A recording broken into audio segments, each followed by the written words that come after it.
Hi students, good morning and welcome to Chemistry Zone with Pragna Madam. Solid State chapter almost completion की तरफ अब जा रहा है. आप भी कब से सोच रहे हो कब कंप्लीट होगा, है ना? तो बस अब थोड़ा ही टॉपिक बाकी है. धीरे धीरे वो कंप्लीशन की तरफ जा रहा है और आगे के सारे वीडियोस आप फिर से रिवाइज करो, टेक्स्ट बुक को अच्छे से पढ़ो तो सारी प्रिपरेशन होती चले. और जितने भी डाउट्स है वो मेरे को भेज देना. डाउट के सॉल्यूशन के वीडियोस भी आपको मिल जाएंगे. चलो, आज का टॉपिक है इम्परफेक्शंस इन सॉलिड्स. वर्ड से तो आप समझ ही गए ना, इम्परफेक्शन का मतलब क्या होता है कि जो परफेक्ट नहीं होता है, इसे क्या बोलते हैं हम? इम्परफेक्शन. किसको हम इम्परफेक्शन बोलते हैं? इम्परफेक्शन किसको बोलते हैं? जिसमें परफेक्शन ना हो, तो वही चीज को हम डिफेक्ट भी बोलते हैं. तो एक्चुअली हमारा टॉपिक क्या है? डिफेक्ट. अब ऑलरेडी डिफेक्ट वर्ड सुन के ही पता चल गया कि कुछ ना कुछ खामियां होगी. तो ये टॉपिक सबसे पहले इसका इम्पोर्टेंस क्या है? तो अभी गुजरात बोर्ड का ये तो ऑलरेडी फेवरेट टॉपिक है.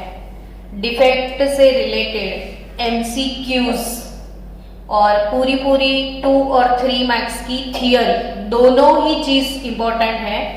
इसके एमसीक्यूज आपको कॉम्पिटिटिव लेवल के लिए चाहिए और ये सारे थियरी पोर्शन में भी जाएंगे, यानी बोर्ड के लिए भी इंपॉर्टेंट है और कॉम्पिटिटिव लेवल पे भी. तो ये आईएमपी टॉपिक में कंसिडर किया जाता है.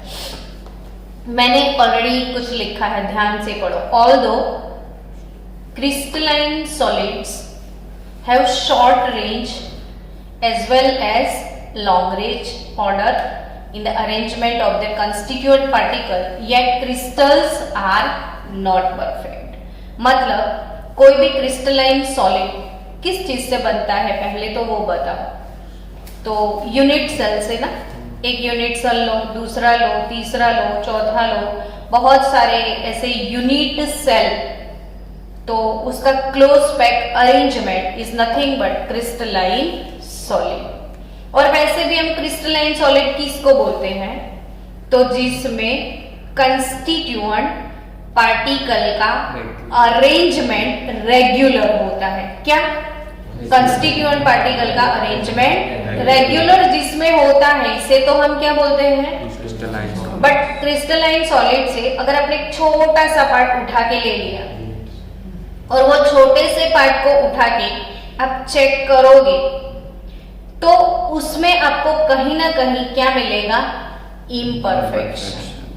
अब इम्परफेक्शन का मतलब क्या रहेगा कि जैसे मेरे पास कोई क्रिस्टलाइन सॉलिड है, ठीक है.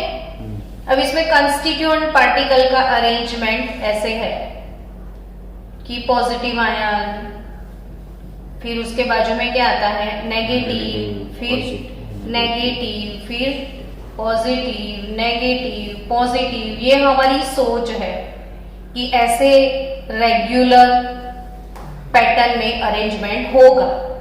लेकिन जब उसको चेक किया जाता है ना, तो आपको क्या दिखेगा कि कहीं कहीं से कोई कैटायन गायब हुआ होता है, कहीं कहीं से एनायन मिसिंग होता है. यानी एक्सपेक्टेशन होता है कि परफेक्ट ऐसा ही होगा और आपकी एक्सपेक्टेशन से बियॉन्ड ऐसा नहीं होता है. इसे हम क्या बोलते हैं? डिफेक्ट. यानी आप सोचते हो कि इतना परफेक्ट तो होना ही चाहिए और एक्चुअली में वो नहीं होता है, तो उसे हम बोलते हैं डिफेक्ट. अब क्वेश्चन अराइज होता है, ऐसा क्यों होता है? यानी डिफेक्ट क्यों आ जाते हैं, है ना? तो डिफेक्ट आने का रीजन कि कोई भी क्रिस्टलाइन सॉलिड कैसे बनता है? तो क्रिस्टलाइजेशन प्रोसेस से बनेगा ना. क्रिस्टलाइजेशन प्रोसेस क्या है? तो वीडियोस देखना कैसे कैसे क्रिस्टल्स बनते हैं. तो जनरली कोई भी पाउडर है और आपको इसका क्रिस्टल बनाना है, ठीक है. तो वो जो सॉल्वेंट में थोड़ा लेस सॉल्युबल होता है, बहुत ज्यादा सॉल्युबल है ऐसा सॉल्वेंट नहीं लेना चाहिए, थोड़ा कम डिजोल्व हो वैसा सॉल्वेंट लेना चाहिए, और उसी सॉल्वेंट में उस पाउडर को डिजोल्व किया जाता है। जैसे आपको कॉपर सल्फेट का क्रिस्टलाइजेशन करना है, ठीक है, और आप देखना आज नेट पे video crystallization process of copper sulphate, तो ये चीजें देखने से आपको पता चलेगा कि क्रिस्टलाइजेशन एक्चुअली होता क्या है, ठीक है। तो इसे कोई सॉल्वेंट में डिजोल्व किया जाता है, फिर वो डिजोल्व हो जाता है तो थोड़ा और पाउडर डालो, थोड़ा और पाउडर डालो, कब तक डालोगे? जब तक डिजोल्व होना बंद ना हो जाए। उस सिचुएशन को हम क्या बोलते हैं? सैचुरेशन। तो ऐसे सॉल्यूशन जिसमें मैक्सिमम अमाउंट ऑफ सॉल्यूट होता है जिसे हम बोलते हैं सैचुरेटेड सॉल्यूशन, और ये चीज गर्म सॉल्वेंट में करनी होती है। सॉल्वेंट को पहले गर्म किया जाता है, उसके बॉइलिंग पॉइंट का जो भी इसका बॉइलिंग पॉइंट रहता है उससे थोड़ा लोअर टेम्परेचर पे, फिर इसके अंदर ये पाउडर डिजोल्व किया जाता है, फिर रूम टेम्परेचर पे इसे छोड़ दिया जाता है सैचुरेटेड सॉल्यूशन को, फिर वो धीरे धीरे धीरे कूल डाउन होता है, और जैसे कूल डाउन होगा तो उसके क्रिस्टल्स बनते जाएंगे और उसके अंदर सारे पार्टिकल्स की अरेंजमेंट होती जाएगी और क्या बनने लगेगा? क्रिस्टल। इसे क्या बोलते हैं हम? Process of crystallization. आया ना समझ में? तो वही क्रिस्टलाइजेशन वाला प्रोसेस अगर आप फास्ट कर दिया या फिर स्लोली करो, अगर बहुत ज्यादा फास्ट करोगे तो डिफेक्ट आने के चांसेस बढ़ जाएंगे, हाँ या ना? क्योंकि फास्ट कूलिंग कर दिया तो पार्टिकल्स को अरेंज होने का पूरा टाइम नहीं मिलेगा और फटाफट से वो कूल डाउन हो जाएगा, तो जैसे जिस जगह पे है वहीं पे रह जाएंगे, तो डिफेक्ट आने के चांस बढ़ जाते हैं। लेकिन सारे साइंटिस्ट ने मिलकर सोचा कि चलो थोड़े थोड़े करके सिंगल क्रिस्टल बनाते हैं। क्या करते हैं? सिंगल क्रिस्टल बनाते हैं। फिर सोचा कि चलो आराम से कूल डाउन करते हैं, तो बहुत सारे ट्राई किए, धीरे धीरे कूल डाउन किया या फिर सिंगल क्रिस्टल बनाने का ट्राई किया, और ये सब प्रोसेस करके भी चेक किया तो भी उसमें डिफेक्ट तो था। हाँ, एक चीज है कि आप टेम्परेचर इंक्रीज करोगे ना, टेम्परेचर आप इंक्रीज करोगे तो क्या होगा मेरे को बताओ। तो यो टेम्परेचर अगर आपने इंक्रीज किया ना तो ये सारे जो पार्टिकल्स होते हैं उसकी काइनेटिक एनर्जी ऐसे बढ़ जाती है कि जो साइलेंट होते हैं ना वो थोड़े धमाली मस्तीखोर हो जाएंगे, यानी वाइब्रेट होने लग जाएंगे। तो ऑब्वियसली वाइब्रेशन के अंदर थोड़ा बहुत कॉलिजन होता है और फिर एंट्रोपी उसका चेंज हो जाता है। आप एंट्रोपी वर्ड सुन चुके हो ना? एंट्रोपी का सिंबल बताओ ना मुझे। एस। एंट्रोपी यानी कि रैंडमनेस। एंट्रोपी मतलब क्या? और जैसे आप टेम्परेचर बढ़ाओगे तो ऑब्वियस है कि रैंडमनेस बढ़ जाता है। क्या? टेम्परेचर बढ़ाओगे तो क्या बढ़ जाएगा? रैंडमनेस बढ़ जाता है, और वही रैंडमनेस बढ़ता है तो डिफेक्ट भी इंक्रीज होता है। तो ये डिफेक्ट टॉपिक चालू करने से पहले मुझे थियरी पॉइंट ऑफ व्यू थोड़ी बहुत इंफॉर्मेशन देने की इच्छा है, तभी मैं टॉपिक अभी स्टार्ट नहीं कर रही। ये समझो बातों को, कोई भी टॉपिक को ऐसे ही क्यों जानेंगे, पूरा डिटेल में पढ़ना है हमें, ठीक है। मैंने क्या सिखाया अभी? एंट्रोपी के बारे में कुछ बोला, तो उसके साथ साथ मुझे आपको एक बात शेयर करनी है। Third law of thermodynamics. क्या शेयर करना है? यस। थर्मोडायनामिक्स में टोटल कितने लॉज है पता है आपको? 4। यहाँ 3 लिखा है तो इसलिए 3 नहीं 4 है। क्यों? तो 0th लॉ से स्टार्ट होता है। 0th law of thermodynamics, first law, second law और थर्ड लॉ। और जानते हो आप third law of thermodynamics entropy के बारे में है। किसके बारे में है? एंट्रोपी के बारे में। तो थर्ड लॉ में क्या लिखा है पता है? कि कोई भी सब्सटेंस है ना, कोई भी सब्सटेंस, उसका एंट्रोपी एस कभी भी जीरो नहीं होता। मतलब क्या कि रैंडमनेस होता ही है, होगा होगा होगा और होगा। तो सब लोगों ने मिलकर सोचा कि चलो उसको फ्रीज कर दे, एकदम लोअर टेम्परेचर पे लेके जाओ और फ्रीज कर दो और चुपचाप साइलेंट बिठा दो, तो फिर एंट्रोपी तो जीरो हो जाएगी ना। तो चुपचाप साइलेंट बिठाने के लिए कौन सा टेम्परेचर चाहिए? तो अब जो साइंटिस्ट ने ऐसा बोल दिया कि किसी का भी एंट्रोपी जीरो नहीं है, लेकिन हमेशा स्टेटमेंट ऐसे देना पड़ता है कि कहीं कोई भी ये ना बोल दे कि नहीं ये इम्पॉसिबल नहीं, ये पॉसिबल है।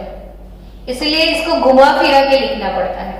जैसे आपका पाउली का एक्सक्लूजन प्रिंसिपल है, तो पाउली ने ये नहीं बोला कि सिर्फ 2 ही इलेक्ट्रॉन आएंगे, उसने ये बोला कोई एक एटम के 2 इलेक्ट्रॉन के 4 क्वांटम नंबर सेम नहीं हो सकते।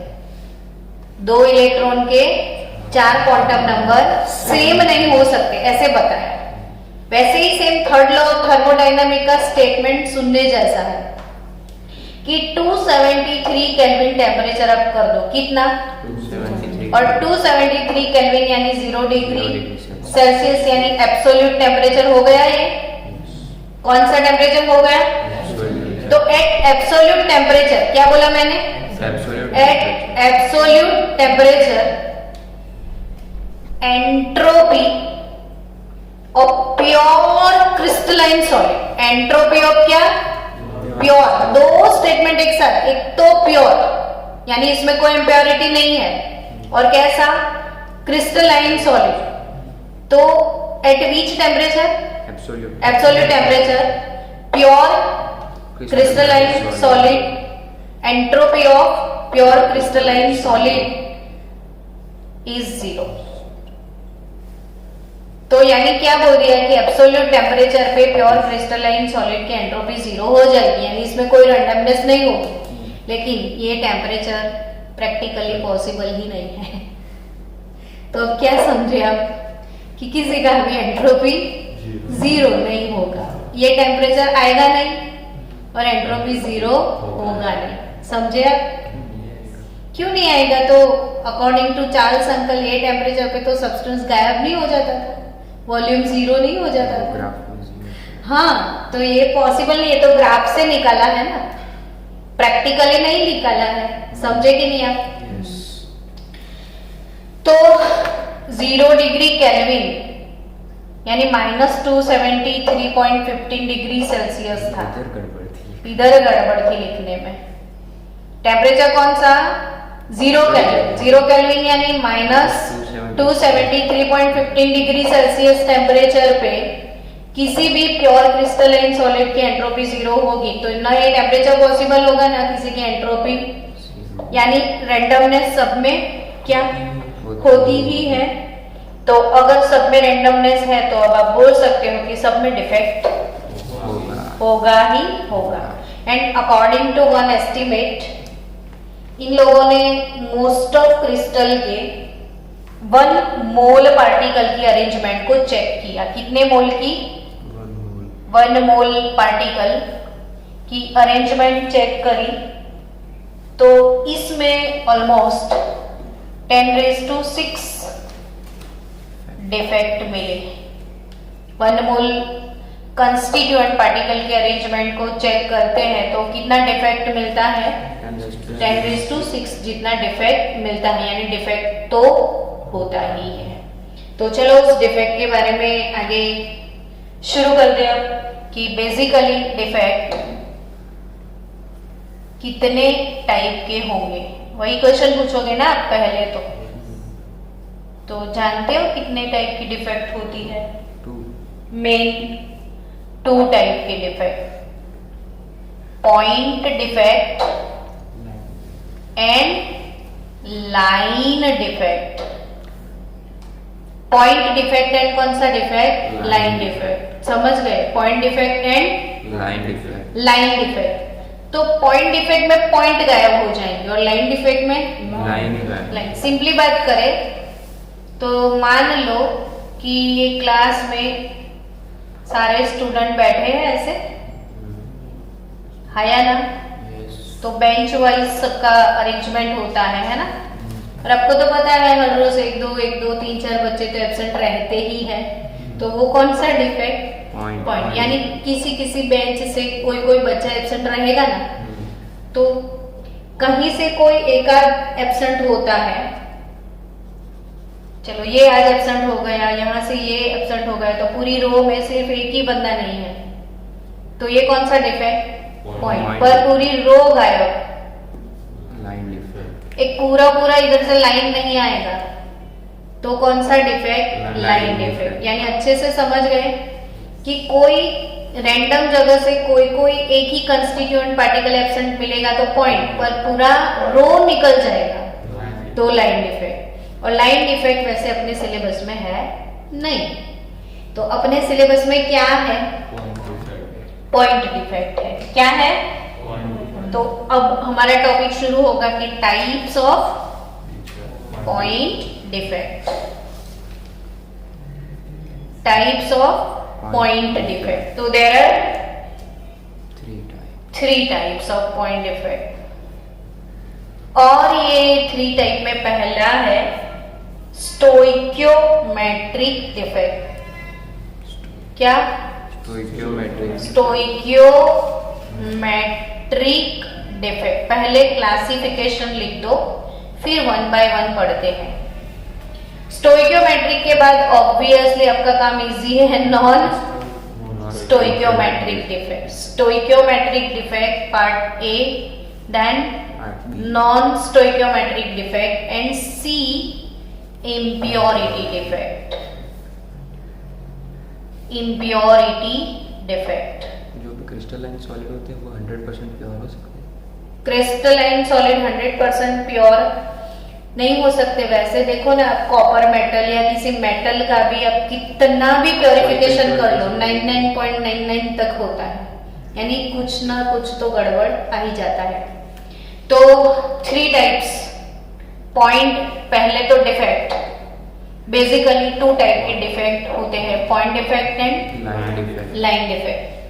और एक चीज तो आप समझ गए हो कि कोई भी क्रिस्टल हो, चाहे सिंगल हो, चाहे लो टेम्परेचर पे बनाया हो या कुछ भी हो, उसमें डिफेक्ट होगा ही होगा।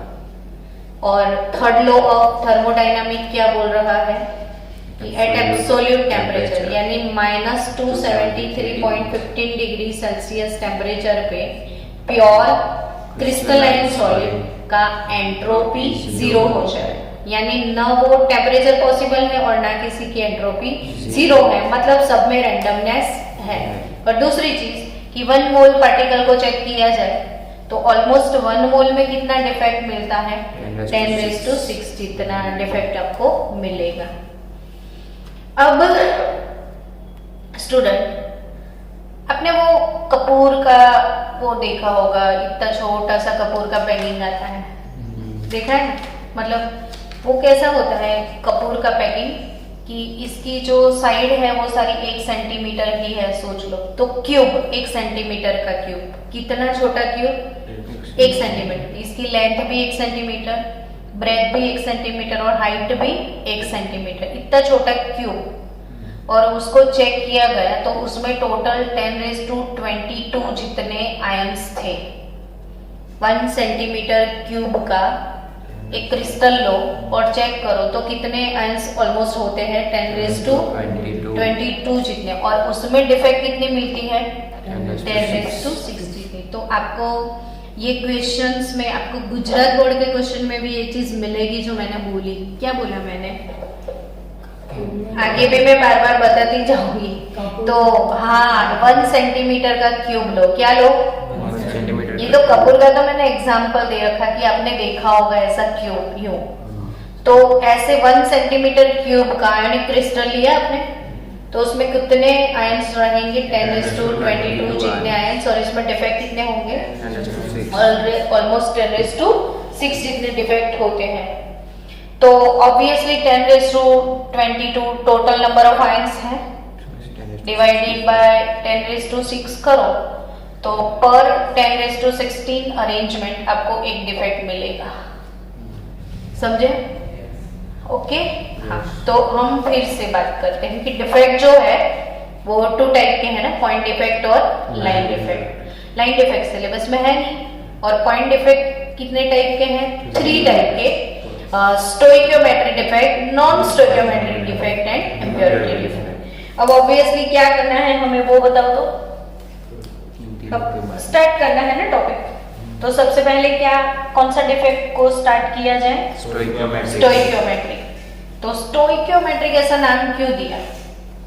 तो जिसमें स्टोइकियोमेट्री डिस्टर्ब नहीं होती है। स्टोइकियोमेट्री क्या है वो जानते हो? जैसे वाटर है H2O, तो स्टोइकियोमेट्री, मेट्री यानी कुछ भी, कोई भी चीज है उसका मेजरमेंट यानी मेट्री, ट्रिग्नोमेट्री, ज्योमेट्री, वैसे स्टोइकियोमेट्री। तो स्टोइकियोमेट्री का मतलब होगा बच्चों कि ये जो कंपाउंड बना तो इसमें जो एलिमेंट्स है वो कितने प्रपोर्शन में कंबाइन होते हैं, तो इनका प्रपोर्शन का जो मेजरमेंट है इसे क्या बोलते हैं हम? स्टोइकियोमेट्री। समझे? तो सारे बच्चे को स्टोइकियोमेट्री बोलो ना तो अजीब सा फीलिंग आने लगता है, पर कुछ है नहीं। जो भी कोई इक्वेशन आपने लिया तो 1 मोल कितने मोल से रिएक्ट करता है तो कितना मोल प्रोड्यूस होता है, तो मेजरमेंट हुआ कि नहीं, दैट इज स्टोइकियोमेट्री। अब इसमें देखो कि 2 ग्राम हाइड्रोजन है और 16 ग्राम क्या है? ऑक्सीजन। तो ये हो गई स्टोइकियोमेट्री। वैसे कोई भी क्रिस्टलाइन सॉलिड की स्टोइकियोमेट्री होगी, उसमें कोई डिस्टरबेंस नहीं होगा डिफेक्ट के आने की वजह से, तो वैसे डिफेक्ट को हम क्या बोलेंगे? Stoichiometric defect.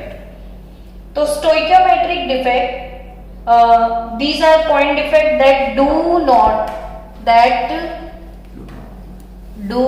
हम अभी कौन सी डिफेक्ट पे फोकस कर रहे हैं? खाली स्टोइकियोमेट्री। किसे बोलते हैं स्टोइकियोमेट्री? तो that do not disturb stoichiometry. Stoichiometric defect जैसे ही हम बोले तो अंदर से क्या निकले? Okay, that do not disturb stoichiometry. जो स्टोइकियोमेट्री को कभी हैरान परेशान नहीं कर, वो कौन सी डिफेक्ट, मतलब स्टोइकियोमेट्री फ्रेंडली डिफेक्ट बोल सकते हो आप, है ना। और इस डिफेक्ट का दूसरा नाम भी है, तो आपको दूसरा तीसरा जितने नाम है याद तो रखने पड़ेंगे ना। तो ये वाले डिफेक्ट को हम बोलते हैं इंट्रिंसिक डिफेक्ट, भी इसको हम बोल सकते हैं। क्या बोलेंगे ये वाले डिफेक्ट को? Intrinsic defect. क्या? कौन से डिफेक्ट को इंट्रिंसिक बोलेंगे? और दूसरा नाम भी है, कितने नाम रखे हैं? नहीं एक रख दो ना भाई, क्यों परेशान करते हो? हम एक में परेशान है और आप 3-3, 4-4 नाम लगा के बैठ जाते हो। तो इसे थर्मोडायनामिक डिफेक्ट भी बोल सकते हैं। आपको तो पूरा चैप्टर थर्मोडायनामिक डिफेक्टिव लगता है। हाँ, पर stoichiometric defect that do not disturb stoichiometry of crystalline solid and intrinsic defect भी बोल सकते हो, और आप इसको क्या बोल सकते हो? Thermodynamic defect. अब फिर से इसके भी टाइप्स आ जाएंगे। तो स्टोइकियोमेट्रिक डिफेक्ट जो है वो बेसिकली 2 टाइप के होते हैं। क्या हम पेज को पलटा लिया जाए? आप कवरेज में हो, अभी टॉपिक के साथ हो कि इधर उधर कहीं चले गए हो? टॉपिक के साथ है ना। तो हम क्या पढ़ रहे हैं फिर से याद करो, स्टोइकियोमेट्रिक डिफेक्ट। कौन सा डिफेक्ट? Stoichiometric defect. और इसका 2 नाम और कौन सा है वो भी बता दो।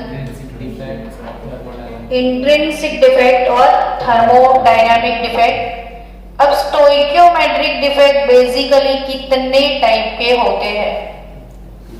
तो उनको भी डिवाइड किया जाए और 2 टाइप में, और वो और 2 टाइप है। एक है वैकेंसी डिफेक्ट। क्या? Vacancy defect. Vacancy defect. और दूसरा नाम है इंटरस्टिशियल डिफेक्ट, इंटरस्टिशियल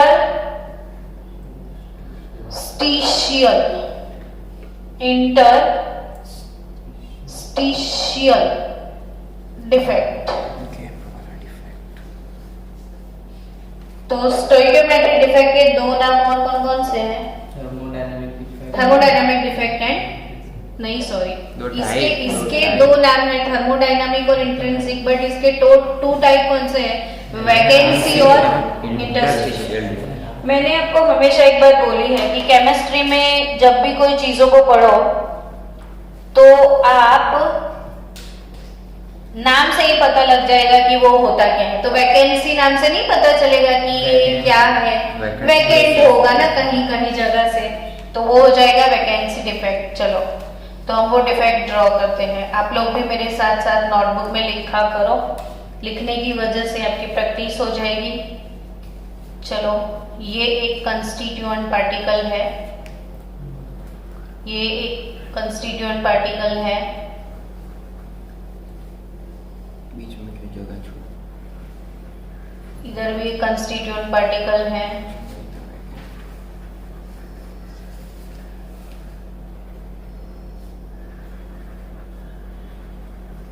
क्या समझ गए आप? तो ऐसा ही होना चाहिए था, लेकिन यहाँ पे कुछ मिसिंग है ना, और यहाँ पे भी क्या है, मिसिंग पार्ट है। तो ऐसे डिफेक्ट को क्या बोलेंगे हम? कि जहाँ पे होना चाहिए वहां पे नहीं होता है, वैकेंसी होता है, तो उसे क्या बोलेंगे? Vacancy defect. पॉइंट डिफेक्ट जैसा, पॉइंट डिफेक्ट के ही टाइप है ये सब। उसका सेम तो है, फिर उसका टाइप स्पेसिफिक नाम। पॉइंट डिफेक्ट जो है वो कितनी टाइप की हो सकती है, तो पॉइंट डिफेक्ट में एक ये टाइप होता है स्टोइकियोमेट्रिक, और स्टोइकियोमेट्रिक में भी फिर वैकेंसी डिफेक्ट। तो वैकेंसी डिफेक्ट क्या होगा कि कहीं किसी जगह से कोई पार्टिकल गायब हो जाएगा। तो वैकेंसी डिफेक्ट में याद रखने वाली बातें कौन कौन सी है? तो लेटिस साइट्स आर वैकेंट। दूसरी चीज आपको याद रखनी है कि crystal is said to be heavy vacancy, sorry, चलो ना इसमें सिंपल सी बातें मैं बता दूं कि बहुत हैवी बातें नहीं जाननी है हमें। एक सिंपल सी बात है कि इसमें कहीं कहीं से वैकेंसी होगी, यानी कोई लेटिस पॉइंट खाली रहेंगे। अब सोचो कि कोई कोई जगह से इसमें से लेटिस पॉइंट खाली हो गए, तो वो पार्टिकल तो इसको छोड़ के चले गए ना, तो फिर उतना मास इसका चला डिक्रीज हो जाएगा। और हम जानते हैं ना मास की इफेक्ट किस पे पड़ती है? Density is nothing but mass upon volume. तो पर यूनिट वॉल्यूम थोड़ा मास कम हो जाएगा, तो वैकेंसी डिफेक्ट जो है इसमें डेंसिटी जो है वो डिक्रीज हो जाएगी। तो आपको सिंपल सी बातें याद रखनी है कि लेटिस पॉइंट वैकेंट होंगे, और यहाँ से वैकेंट होने की वजह से मास कम हो जाएगा पर यूनिट वॉल्यूम, और उसकी वजह से इसमें डेंसिटी डिक्रीज होती है, और यही चीज एमसीक्यू में कन्वर्ट होती है। तो इससे ही एमसीक्यू बनेंगे। तो सिंपल सी बात, चलो आपको समझ में आ गई। तो नेक्स्ट डिफेक्ट क्या ले लेते हैं हम? Interstitial defect. Interstitial defect. तो इंटरस्टिशियल डिफेक्ट कैसा होगा?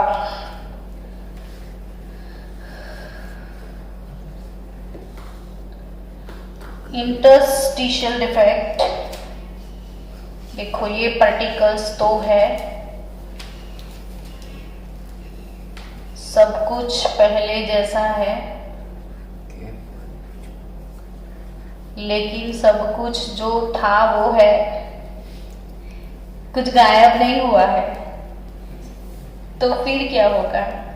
तो बाहर से और लोग आ जाएंगे जिनके लिए स्पेस नहीं होगा, तो ऐसे इंटरस्टिशियल साइट्स में वो लोग एक्स्ट्रा आ जाएंगे। आया समझ में कि ये तो परफेक्ट अरेंजमेंट था ही था, लेकिन और पार्टिकल आ गए इसमें ज्यादा। अब ज्यादा पार्टिकल को स्पेस नहीं मिला तो वो किधर घुस गए? जो जहाँ छोटी छोटी जो वॉइड्स थी ना, और वॉइड्स को हम क्या बोलते हैं? Interstitial sites. तो इंटरस्टिशियल साइट्स में एक्स्ट्रा एटम आ गए। अब क्या बोलोगे डेंसिटी के बारे में?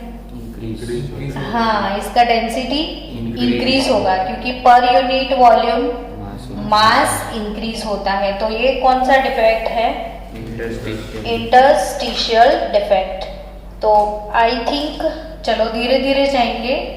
अभी क्या सीखा आपने? Stoichiometric defect. बेसिकली 2 टाइप के रहेंगे, vacancy defect and interstitial defect. कहीं कहीं से सपोज मान लो कि ये कॉपर का क्रिस्टल है, तो कोई कोई जगह से कॉपर गायब हो जाएगा, तो ये कौन सा डिफेक्ट आ गया? वैकेंसी। और मान लो कि ऐसा है कि सारे कंस्टिट्यूएंट है, लोग एक्स्ट्रा आ गए, तो एक्स्ट्रा साइट्स पे ऐसे बैठे रहेंगे, तो ये इंटरस्टिशियल डिफेक्ट। लेकिन इसमें डेंसिटी इंक्रीज होता है, इसमें डेंसिटी डिक्रीज होता है।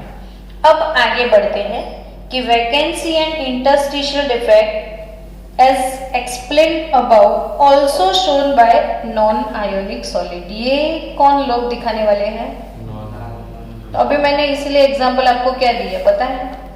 कॉपर मेटल बोला, नॉन आयोनिक सॉलिड के बारे में बोला। ये कैसे सॉलिड में वैकेंसी इंटरस्टिशियल मिलेगा? Non ionic. तो फिर आयोनिक होगा तो क्या होगा, है ना? नॉन आयोनिक में ऐसा है, तो फिर आयोनिक में कैसा है? तो आयोनिक वर्ड बोलते ही आपको वो मन में लड्डू फूट जाते हैं कि आयोनिक यानी उसमें होंगे क्या? आयंस। कैसे आयंस? कैटायंस होंगे, एनायंस होंगे। अब तो पता चल गया ना बच्चों, कैटायन यानी पॉजिटिव आयन और एनायन यानी नेगेटिव। क्योंकि होता ऐसा है, पूरा 12 खत्म हो जाता है और तब तक ये नहीं पता होता है कि कैटायंस क्या है और एनायंस क्या है। तो अब तो आपको ध्यान में रखना है, पॉजिटिव आयन को कैटायन बोलते हैं, नेगेटिव आयन को। और आयोनिक सॉलिड में तो यही दोनों होते हैं कंस्टिट्यूएंट पार्टिकल्स में, कैटायंस और एनायन। तो जब नॉन आयोनिक सॉलिड है तो वैकेंसी इंटरस्टिशियल दिखेगा, लेकिन आयोनिक में कैसा सीन होगा? तो आयोनिक सॉलिड में स्पेशल टाइप के डिफेक्ट होते हैं और इसमें सबसे पहले आज हम पढ़ेंगे फ्रैंकल डिफेक्ट। इसमें कौन सा डिफेक्ट पढ़ने वाले हो अभी आप? फ्रैंकल। तो फ्रैंकल और शॉर्टकी। आयोनिक सॉलिड में कौन सी 2 डिफेक्ट आपको पढ़नी है आज? Frenkel defect and Schottky defect. तो पहले क्या पढ़ रहे हो आप? फ्रैंकल। तो फ्रैंकल डिफेक्ट कैसा होगा, पूरा स्ट्रक्चर मुझे बना के ही सिखाना पड़ेगा आपको।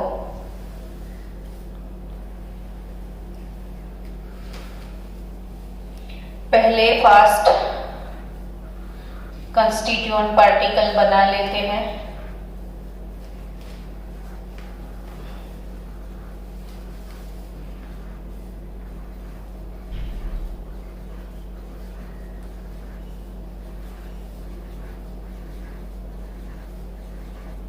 फिगर इसलिए बनाने की ताकि वो याद हो जाए। अगर ये कैटायन है तो बाजू में क्या रहेगा? एनायन। फिर क्या आएगा? कैटायन। फिर क्या आएगा? आपको क्या लगे क्या गायब हो गया? कैटायन। कैटायन गायब हो गया ना, तो कैटायन के नीचे क्या होता है? एनायन। और ये एनायन, अभी क्या गायब हुआ? कैटायन। एक लाइन में एक ही गायब हो सकता है? ऐसा कुछ नहीं, मैंने तो रैंडम बनाया।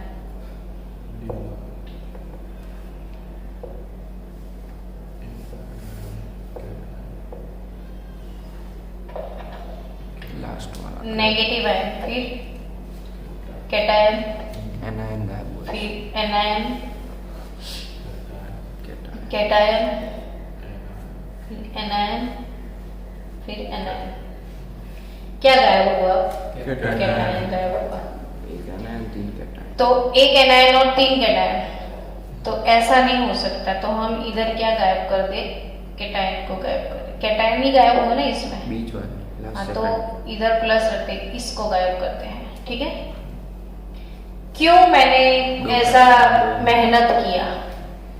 तो एक एनायन 3 कैटायन, ऐसा इसमें कभी भी नहीं होगा। जितने कैटायन उतने ही एनायन, यानी ये जो है ना फ्रैंकल डिफेक्ट, क्या फ्रैंकल डिफेक्ट शॉर्ट की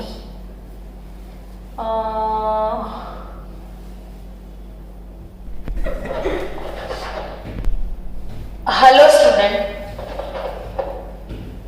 एक छोटा सा गड़बड़ हो गया कि मैंने पहले फ्रैंकल लिख दिया और एक्सप्लेन कर दिया शॉर्टकी का। वे मुझे ऐसा कंफ्यूजन सालों से पढ़ाने के बाद भी हो रहा है, तो ये कंफ्यूजन तो आपको भी होगा। तो ऐसे ही पढ़ाते जा रही थी तो नींद में चल रहा है सब। और आप समझो कि ये फ्रैंकल और शॉर्टकी 2 डिफेक्ट है। मैंने गलती से पहले कौन सा बना दिया? शॉर्टकी बना दिया। फ्रैंकल बाद में समझते हैं, पहले क्या समझ लेते हैं? Schottky defect. तो शॉर्टकी डिफेक्ट किसको बोलते हैं? तो जिसमें कपल में गायब होते हैं, यानी जितने कैटायन जाएंगे ना उतने ही एनायन जाएंगे। जितने क्या? कैटायन। तो इसके बारे में थोड़ी थियरी भी आप लिखो ताकि आपको समझ में आए कि ये जो डिफेक्ट है, नंबर ऑफ कैटायन, जितने कैटायन मिसिंग होंगे उतने ही एनायन मिसिंग होंगे। यानी हमेशा शॉर्टकी कपल गायब होते हैं। क्या गायब होता है? Schottky couple.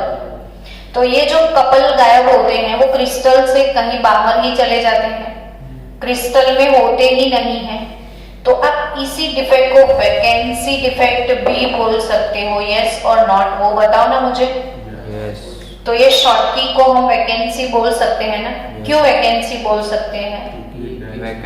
क्योंकि वो लेटिस पॉइंट खाली हो गए, वैकेंट हो गए और वहां पे कुछ भी नहीं है, तो ये वैकेंसी डिफेक्ट भी हम इसको बोल सकते हैं। अब डेंसिटी के बारे में क्या बोलोगे? डिक्रीज। तो डेंसिटी इसका डिक्रीज हो जाएगा। डेंसिटी क्या होगा? डिक्रीज हो जाएगा। तो लेटिस पॉइंट वैकेंट हो गए, डेंसिटी डिक्रीज हो गया, और जितने कैटायन थे और इसी में ही आपको याद रखना है कि 1 सेंटीमीटर क्यूब का अगर आप कोई आयोनिक क्रिस्टल लेते हो तो टोटल इसमें कितने आयंस रहेंगे? 10⁻22 आयंस। और इसमें डिफेक्ट कितना होगा? 10⁻6 डिफेक्ट आपको मिलेगा। यानी 10⁻22 को किससे डिवाइड करो तो आपका आंसर क्या आएगा? तो पर 10⁻16 अरेंजमेंट आपको एक शॉर्टकी कपल गायब होते हुए मिलेगा। पर कितनी अरेंजमेंट? 10⁻22 में कितनी शॉर्टकी कपल मिलेंगे? एक शॉर्टकी कपल गायब। और शॉर्टकी हमेशा कपल में गायब होता है। Concept clear? तो स्टार्टिंग में ऐसे ही थोड़ा रूटीन हो गया और चलेगा, कहाँ वीडियो को खराब करें। तो आप लोग थोड़ा एडजस्ट कर लेना मेरे साथ आज के दिन। तो फ्रैंकल के बदले कौन सा डिफेक्ट पहले कर दिया हमने? शॉर्टकी। तो शॉर्टकट कपल गायब पूरा। और जितना पॉजिटिव गया उतना क्या गया?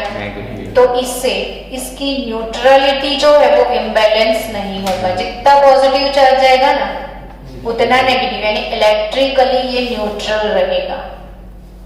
अब कंसेप्ट को अच्छे से समझते हो तो इसके जितने भी क्वेश्चंस पूछेंगे आपको तो वो आसानी से सॉल्व कर लोगे ना। तो आपको समझ आ गया। अब कब कोई शॉर्टकट में गायब होगा या कपल कैसे गायब होता है? तो ऑलमोस्ट यार कोई भी कपल जैसे भाग जाता है समझो, तो जो दोनों ही ए और बी यानी ही और शी तो ऑलमोस्ट सेम होंगे ना साइज में और सब में, यानी सिमिलर एज होगा या सब कुछ। तो समझो कि कैटायन और एनायन का साइज जब ऑलमोस्ट सिमिलर होता है तो ही कपल गायब होता है। कभी ऐसा नहीं होता है कि इतने बड़े अंकल के साथ। क्लियर कट समझ आया आपको? तो ये वाले एग्जाम्पल आप जल्दी समझ जाते हो तभी, क्योंकि ये रूटीन साइकोलॉजी है। तो कपल में ऑलमोस्ट कौन गायब होते हैं? जो इक्वल साइज के होते हैं। तो इसके रिलेटेड और थोड़ी थोड़ी बातें जो आपको याद रखनी है कि कैटायन एनायन जो ऑलमोस्ट सिमिलर साइज के हैं उसमें ये डिफेक्ट मिलेगा, और उसके इस डिफेक्ट के थोड़े बहुत एग्जाम्पल आपको याद रखने हैं। जैसे सोडियम क्लोराइड का क्रिस्टल है तो वो शॉर्टकी डिफेक्ट शो करेगा। KCl का, सीजियम क्लोराइड की तो कल ही बात करी थी ना कि दोनों की साइज ऑलमोस्ट सेम है, सीजियम की और Cl की। फिर AgBr, अब आपको एक मोस्ट टाइम MCQ यहाँ से सिखा दूं कि ये मैंने सिल्वर ब्रोमाइड जो लिखा है ना, तो ये एक ऐसा क्रिस्टल है जिसमें शॉर्टकी तो होता है, फ्रैंकल भी होता है। तो Frankie and Schottky, sorry Frenkel and Schottky, Frankie याद आ गई तो फ्रैंकल एंड शॉर्टकी दोनों ही डिफेक्ट शो करता है वैसा क्रिस्टल। कौन? Silver bromide. ये MCQ में आएगा, तो आप एक बार फिर से रिपीट कर दो। सिल्वर ब्रोमाइड की कैरेक्टरिस्टिक स्पेशलिटी क्या है कि इसमें फ्रैंकल तो होता है लेकिन शॉर्टकी डिफेक्ट भी होता है, और दोनों डिफेक्ट एक साथ ही शो करता है, वो है AgBr। तो फिर से एक बार शॉर्टकी के बारे में फटाफट रिवीजन कर ले। इसमें सिर्फ कपल में ही गायब होते हैं, जितने कैटायन उतने ही एनायन, जितना पॉजिटिव आयन जाएगा उतना ही, यानी न्यूट्रलिटी इसकी इम्बैलेंस नहीं होगी, इलेक्ट्रिकली न्यूट्रल ही रहेगा, डेंसिटी डिक्रीज होगा। इसे कौन से डिफेक्ट भी बोल सकते हैं? वैकेंसी डिफेक्ट भी बोल सकते हैं। तीसरा, जिसमें एनायन कैटायन सबका दोनों का साइज ऑलमोस्ट सेम होता है, उसी में ये डिफेक्ट मिलता है।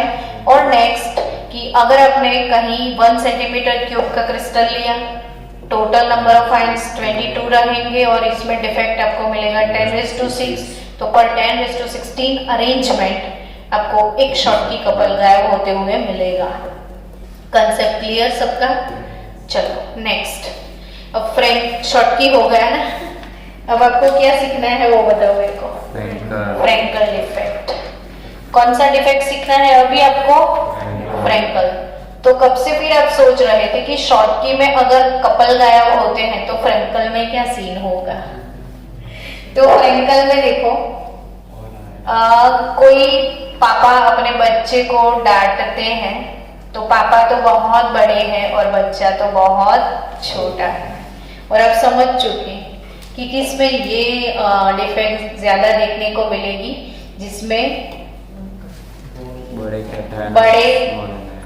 कैटायन कभी बड़े नहीं रहेंगे बेचारे, तो एनायन बहुत बड़े बड़े रहेंगे और कैटायन जब छोटे छोटे होंगे, तो इसमें जनरली आपको ये वाला डिफेक्ट मिलेगा, फ्रैंकल डिफेक्ट। अब फ्रैंकल डिफेक्ट में पॉजिटिव नेगेटिव, पॉजिटिव नेगेटिव,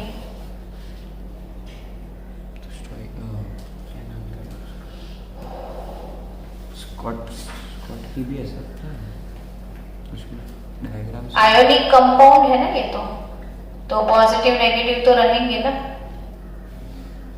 और आपको एग्जाम में ये जब थियरी लिखनी है ना, तो आपको भी डायग्राम शो करना पड़ेगा, अकेले थियरी लिख के मत आना।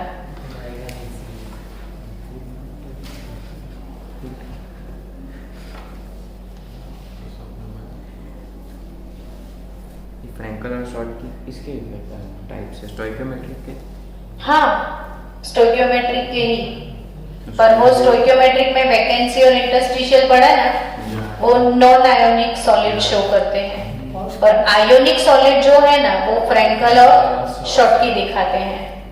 टोटल स्टोइकियोमेट्रिक के 4 टाइप्स। हाँ, अब इसमें देखो नहीं चल रहा है मेरा, अब इसमें क्या है देखो, नेगेटिव नेगेटिव है, तो नेगेटिव के बीच से गायब क्या दिखाया मैंने? पॉजिटिव, लेकिन वो गायब होके किधर जाएगा? तो ये कपल में नहीं जाएगा। जब पापा ने डांट दिया बच्चे को, उसको गुस्सा आ गया और घर से निकल गया, तो वो इतना दूर नहीं जाएगा, कहीं घर से बाहर जाके बैठ जाएगा गार्डन वार्डन में, ठीक है? यानी वो क्रिस्टल को छोड़ के नहीं जाएगा, कहीं ना कहीं वो इंटरस्टिशियल साइट में रहे, आने के इधर छुप गया। चलो ये आया समझ में? तो घर से निकल गया लेकिन घर से बाहर नहीं जाएगा, क्रिस्टल के ही कोई और इंटरस्टिशियल साइट पे चला जाएगा। अब ये यहाँ पे तो इसने वैकेंसी दिखाई, तो ये वैकेंसी डिफेक्ट हुआ। ये कौन सा डिफेक्ट हुआ? वैकेंसी हुआ। लेकिन ये इधर वो इंटरस्टिशियल साइट में घुस के बैठा है, तो ये इंटरस्टिशियल भी हुआ। आया कि नहीं समझ में? यानी फ्रैंकल डिफेक्ट, वैकेंसी भी है, इंटरस्टिशियल भी है। इसमें डेंसिटी कम नहीं होगा, बढ़ेगा भी नहीं, क्योंकि वैकेंसी है और फिर हाँ, तो इसलिए ऐसे ही क्वेश्चन आएंगे आपको। तो आपको कंसेप्ट क्लियर होगा तो ये क्वेश्चन तो ऑटोमेटिक आप हैंडल कर सकते हो। यानी वो अपनी जगह से तो गायब हो चुका है, लेकिन कहीं और छुप के बैठा है। इसको डिसलोकेशन भी बोल सकते हो ना, डिसलोकेशन भी बोल सकते हो। तो ये कौन सा डिफेक्ट है?